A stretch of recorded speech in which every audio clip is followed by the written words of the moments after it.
سامعین و ناظرین، انفیکشن کنٹرول سوسائٹی آپ کے طبی مسائل کو حل کرنے کے لیے مضامین آپ کی سماعت کے لیے پیش کرتی ہے۔ کچھ ایسے مضامین بھی آپ کی سماعت کے لیے پیش کیے جاتے ہیں جو کہ انڈائریکٹلی آپ کی صحت کے اوپر اثر انداز ہو سکتے ہیں۔ اس بارے میں ہم نے مائیگریشن آف ہیلتھ ورکر کے بارے میں آپ کو بتا رہے تھے کہ دنیا میں ہیلتھ ورکر کی مائیگریشن بہت تیزی سے ہو رہی ہے۔ تقریباً 60 ملین ہیلتھ ورکرز پوری دنیا میں ہیلتھ سسٹم کو سنبھالے ہوئے ہیں۔ اب سوال یہ پیدا ہوتا ہے کہ ہیلتھ ورکر مائیگریٹ کیوں کرتے ہیں، ایک جگہ سے دوسری جگہ جاتے کیوں ہیں، کیا وجہ ہے؟ ہیلتھ ورکرز جو ہیں وہ ہر سیکٹر میں کام کرتے ہیں، ان کی سب سے بڑی وجہ یہ ہوتی ہے کہ ورکنگ کنڈیشن کیسی ہیں۔ کوشش یہ کی جاتی ہے، ہیلتھ ورکر کوشش یہ کرتے ہیں کہ بیسٹ ورکنگ کنڈیشن کی طرف مائیگریٹ کر جائیں۔ کیا وجوہات ہیں؟ یعنی کہ گریٹر جاب سیٹسفیکشن، جاب کی سیٹسفیکشن جہاں پر ہوگی وہاں پر ہی لوگ جو ہے نا مائیگریٹ کریں گے۔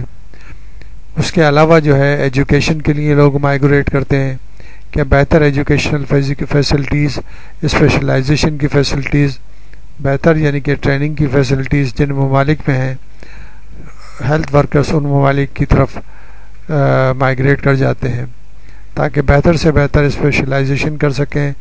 بہتر سے بہتر ٹریننگ لے سکیں اور نئی سے نئی معلومات حاصل کر سکیں۔ تو یہ کیریئر اپرچونٹیز جو ہے نا مڈل انکم اور لو انکم کنٹریز میں موجود نہیں ہوتی، جس کی وجہ سے خاص طور پر ہیلتھ ورکرز مائیگریٹ کرتے ہیں۔ اس کے بعد جو ہے نا quality of management and governance, یہ بھی ایک بہت ہی اہم وجہ ہے جس کی وجہ سے ہیلتھ ورکر جو ہے ایک جگہ سے دوسری جگہ ٹرانسفر ہوتے ہیں۔ جن ممالک میں پولیٹیکل انسٹیبلٹی ہے وہاں پر بھی بہت بڑے مسائل ہیں۔ اسی طرح جہاں پر جنگیں یا اور ڈیزاسٹرز ہیں اور اس کی وجہ سے جو مسائل پیدا ہوتے ہیں جنگوں کی وجہ سے، اس وجہ سے بھی کافی ہیلتھ ورکرز جو ہے ان کنٹریز سے مائیگریٹ کر جاتے ہیں۔ دیکھا یہ گیا ہے کہ سب سے زیادہ جو ہے اگر وائلنس جو ہے ورک پلیس کے اوپر وائلنس ہو، ورک پلیس جو ہے محفوظ نہ ہو، جہاں پر ہیلتھ ورکر محفوظ نہیں ہے اور وہ ان مسائل کا شکار ہو رہا ہے، جہاں پر اس کو جان کا خوف ہے، تو وہ وہاں پر کام کس طرح کرے گا اور کس طرح جو ہے لوگوں کو طبی سہولتیں فراہم کرے گا؟ تو اس اہم وجہ سے بھی ہیلتھ ورکرز، ڈاکٹرز، نرسز اور ٹیکنیکل اسٹاف جو ہے مائیگریٹ کر جاتا ہے۔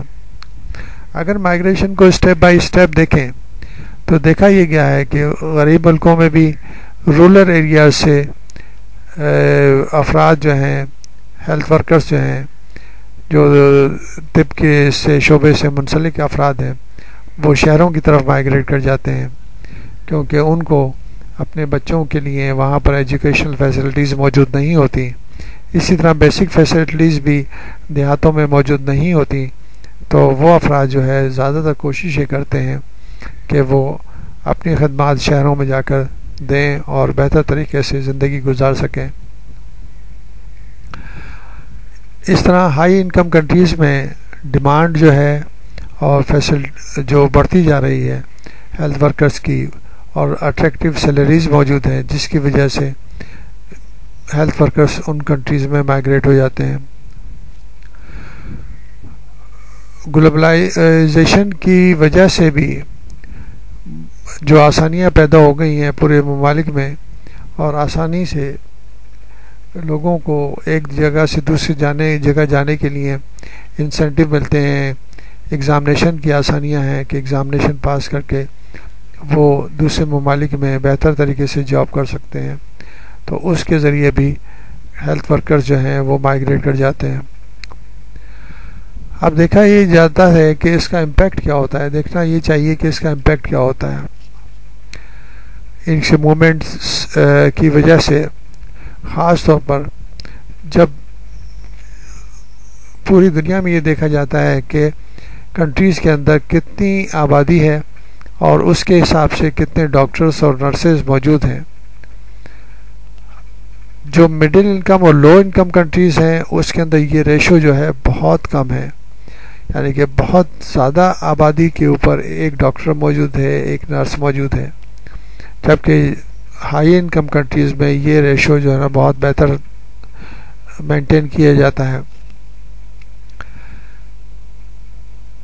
اگر یہ ریشو اگر صحیح نہ ہو اور ڈاکٹرز کے پاس اور ہیلتھ کے شعبے کے اندر مریضوں کا ازدحام ہو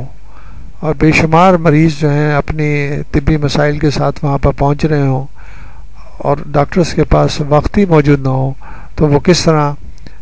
لوگوں کو طبی سہولتیں مہیا کر سکتے ہیں؟ کیونکہ جمع غفیر ہونے کی وجہ سے لوگ جو ہے نا ایک دوسرے کے اوپر ٹوٹے پڑتے ہیں اور گھنٹوں لائنوں کے اندر کھڑے رہ کے انتظار کرتے ہیں، اور جب وہ ڈاکٹر کے پاس پہنچتے ہیں تو اس کے پاس اتنا بھی وقت نہیں ہوتا کہ مریض کی طرف آنکھ اٹھا کے بھی دیکھ لے۔ تو یہ جو ڈفرینس ہے، یعنی کہ آبادی اور ڈاکٹرز کی پاپولیشن میں اور نرسز کی پاپولیشن میں، یہ بہت بڑا امپیکٹ ہوتا ہے طبی سہولتیں پہنچانے کے لیے۔ مائیگریشن کی وجہ سے ہزاروں ڈاکٹر، خاص طور پر جیسے پاکستان کے حالات ہیں کہ ہزاروں ڈاکٹر کو جو ہے دہشت گردی کے ذریعے ختم کر دیا گیا، مار دیا گیا، اور اس کی وجہ سے ڈاکٹر محفوظ نہیں ہیں، وہ اپنی کلینکس پہ بیٹھ نہیں سکتے، وہ ہاسپٹل میں ڈیوٹیز انجام نہیں دے سکتے، ان کو ہر وقت خوف طاری رہتا ہے کہ جان کا خوف طاری رہتا ہے۔ تو ان حالات میں کون طبی سہولتیں پرووائڈ کر سکتا ہے؟ زیادہ سے زیادہ سینئر ڈاکٹرز جو ہیں وہ سب مائیگریٹ کر چکے ہیں دوسرے کنٹریز میں، اور وہ جونیئر ڈاکٹرز جو ہیں وہ ہاسپٹل چلا رہے ہیں، اور وہ جونیئر ڈاکٹرز بھی آہستہ آہستہ کوشش میں ہیں کہ وہ بھی مائیگریٹ کر جائیں۔ تو ان کنڈیشن میں کس طرح بہتر سہولتیں پرووائڈ ہو سکیں گی، کس طرح طبی حالات جو ہے نا بہتر ہو سکیں گے؟ تعداد کم سے کم ہوتی جا رہی ہے، سہولتیں کم سے کم ہوتی جا رہی ہیں، مریض بڑھتے جا رہے ہیں، آبادی بڑھتی جا رہی ہے، اور مسائل بڑھتے جا رہے ہیں۔ تو ان حالات کے اوپر حکومتوں کو خاص طور پر توجہ دینی چاہیے، کیونکہ ایک وقت ایسا آئے گا کہ جو کہ بہت ہی بڑے مسائل کا لوگ شکار ہو جائیں گے۔